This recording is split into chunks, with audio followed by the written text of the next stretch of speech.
తెలియజేస్తూ కరీంనగర్ గడ్డ మీద ప్రజల ఆశీస్సులతో కాషాయపు జెండాను ఈ కార్పొరేషన్ మీద ఎగిరేయాలనే కళ ఈరోజు నెరవేరింది. దీనికోసము అనేక సంవత్సరాలుగా కరీంనగర్ ప్రజలు ఎదురుస్తున్నారు, భారతీయ జనతా పార్టీ ఎదురుస్తున్నది. ఆ ప్రజల సహకారంతో ఆ ప్రజల యొక్క ఆకాంక్షను నెరవేర్చిన ఈ రోజు చాలా సంతోషకరమైన రోజు. ఇంతకుముందు మీరు చెప్పినట్టు నిన్న పక్క దేశంతో క్రికెట్ మ్యాచ్ లో భారత్ గెలిచింది. ఈరోజు పక్క పార్టీలతో యుద్దంలో కరీంనగర్ లో ఆడిన కబడ్డీ ఆటలో మేయర్ కప్ను భారతీయ జనతా పార్టీ గెలిచింది. దీని వెనుక అనేక కుట్రలు, ప్రజలకు బయటికి కనిపించని కుట్రలు, కుతంత్రాలు, అవి బయట చెప్పరానివన్నీ కూడా. కానీ ఎన్ని చేసినా కూడా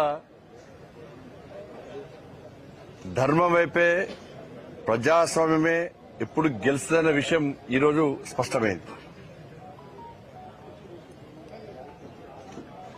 ఏదో దారిన భారతీయ జనతా పార్టీని రాకుండా చేయాలని చెప్పి ఈ ప్రజా తీర్పును పక్కకు పెట్టి కుట్రలతో గెలవాలని చెప్పి, అడ్డుకోవాలని చెప్పి ఇలా వాళ్ళు ప్రయత్నం చేశారు. చాలా మంది ప్రయత్నం చేశారు. అన్ని పార్టీలు ఒకటేనాయి. Congress party, MIM party, BRS party అందరూ ఒకటే నడిచాడు. అధికార దుర్వినియోగం, మా చేతిలో అధికారం ఉంది, భారతీయ జనతా పార్టీకి 30 గెలిచినా, ఇండిపెండెంట్ సపోర్ట్ ఉన్నా కూడా ఏదో రకంగా మభ్యపెట్టి బెదిరించి కాకుండా చేస్తామని చెప్పి 2 రోజుల పాటు రాష్ట్ర ముఖ్యమంత్రి గారి దగ్గర నుంచి మంత్రుల వరకు, ఎమ్మెల్యేల వరకు కూడా అందరూ ఒకటే. ఈ పార్టీ ఆ పార్టీ అని కాకుండా భారతీయ జనతా పార్టీ తప్ప మిగతా పార్టీలన్నీ ఒకటై 2 రోజుల పాటు మమ్మల్ని ఏ విధంగా అడ్డుకునే ప్రయత్నం చేసిరో ఇలా తెలంగాణ రాష్ట్ర ప్రజలు చూశారు, కరీంనగర్ ప్రజలు చూశారు. కరీంనగర్ ప్రజల చర్చ ఒకటి, రేపు మేము గెలిపించినాం 30 మందిని భారతీయ జనతా పార్టీ అభ్యర్థులను గెలిపిస్తే ఇలా వాళ్లకు మేయర్ పదవి రాకుండా ఈ పార్టీలన్నీ కలిసి అడ్డుకుంటాడని చూసి ప్రజలు ఆశ్చర్యపోయారు, విస్మయాన్ని వ్యక్తం చేశారు. గింత కుట్రలా, ఇంత కుతంత్రాలా?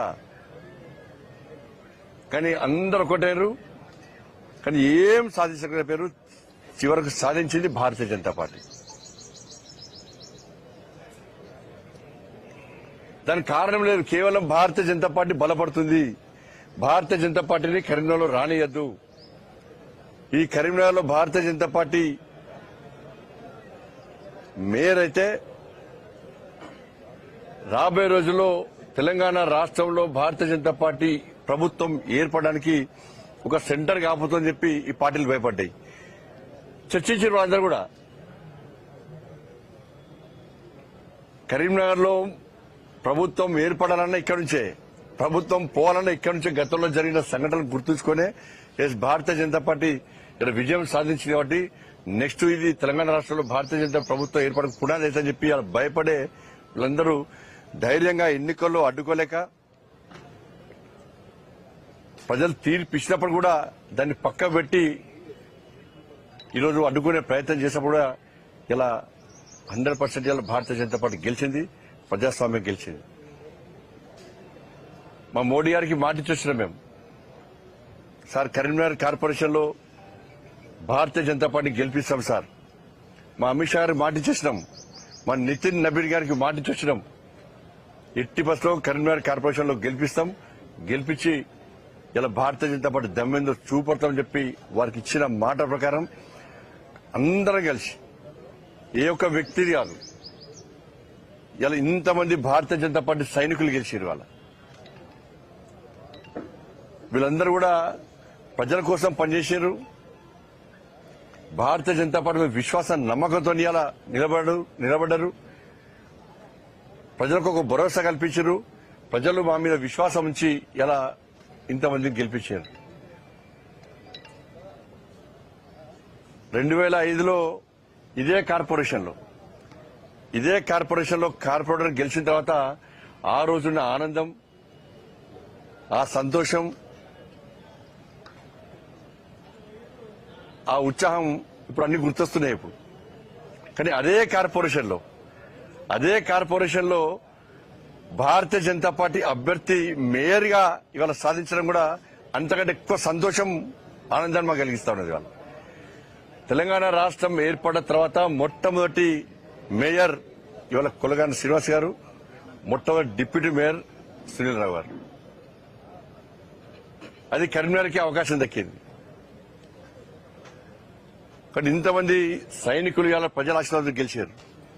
వీళ్ళందరూ కూడా ఒక కమిట్మెంట్ తో ఉన్నారు, ఒక ప్రణాళికతో తయారీ సిద్ధంగా ఉన్నారు. ఎట్టి పరిస్థితుల్లో కరీంనగర్ అభివృద్ధి చేయాలని చెప్పి ఒక లక్ష్యంతో వీళ్ళందరూ వచ్చారు తప్ప ఏ రాజకీయ అపేక్షతోనో డబ్బులు సంపాదించుకోవాలని చెప్పి ఆలోచనతో ఇవ్వలేరు. ఇలా ఎలాంటి అవినీతికి ఆస్కారం ఇవ్వకుండా, ఎలాంటి ఆరోపణలకు ఆస్కారం ఇవ్వకుండా కరీంనగర్ కార్పొరేషన్ అభివృద్ధి చేయాలనే లక్ష్యంతో మాత్రమే ఎన్నికల బరిలోకి దిగినాం. ఇలా ప్రజలు ఆశీర్వదించారు, సక్సెస్ అయినాం. నేను మళ్ళీ చెప్తున్నా, ఈ ఎన్నికల వరకు మాత్రమే రాజకీయాలు. ఎన్నికల తర్వాత రాజకీయాలను తగ్గించి అభివృద్ధి ఎజెండాగా ముందుకు సాగాల్సిన అవసరం ఉంది. అన్ని పార్టీలు కలిసి రావాల్సిన అవసరం ఉంది. రాష్ట్ర ప్రభుత్వం నిధులు ఇవ్వాల్సిందే, కేంద్రం నుంచి నిధులు మేము తీసుకొని రావాల్సిందే. మన స్మార్ట్ సిటీ అభివృద్ధి అనేది కేంద్ర ప్రభుత్వ నిధులతో ఉన్న విషయాన్ని ప్రజలు గమనించారు. ఇవాళ సరే, గతంలో చాలా మంది అనేక రకాలుగా మేం తెస్తాం రాష్ట్ర ప్రభుత్వం చాలా మంది చెప్పుకునేదాళ్ళు. కానీ ప్రజలు లేట్ అయినా కూడా లేటెస్ట్ గా తీర్పిచ్చి పూర్తి మెజార్టీ ఇచ్చి ఇలా మమ్మల్ని గెలిపించారు.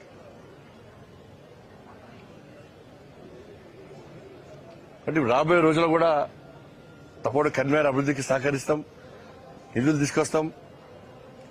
కార్పొరేటర్లు అందరం పోయి, మా గౌరవ కార్పొరేటర్లు మేయర్ గారి నేతృత్వంలో, మా డిప్యూటీ మేయర్ గారి నేతృత్వంలో అందరం పోయి కేంద్ర మంత్రులను కలుస్తాం, రాష్ట్ర ప్రభుత్వాన్ని కలుస్తాం. అందరూ కూడా కలిసి నిధులు ఇవ్వాల్సిన అవసరం ఉంది. ఇది బీజేపీ మేయర్ అని చెప్పి నిర్లక్ష్యం చేస్తే కూడా వదిలిపెట్టే ప్రసక్తి లేదు. అలా ఎంత ఇబ్బంది అనిపిస్తుందంటే, నిన్న వాళ్ళు చేసిన కుట్రలు మామూలు కుట్రలు. ముఖ్యమంత్రి కూడా నేను అలాంటి జిల్లా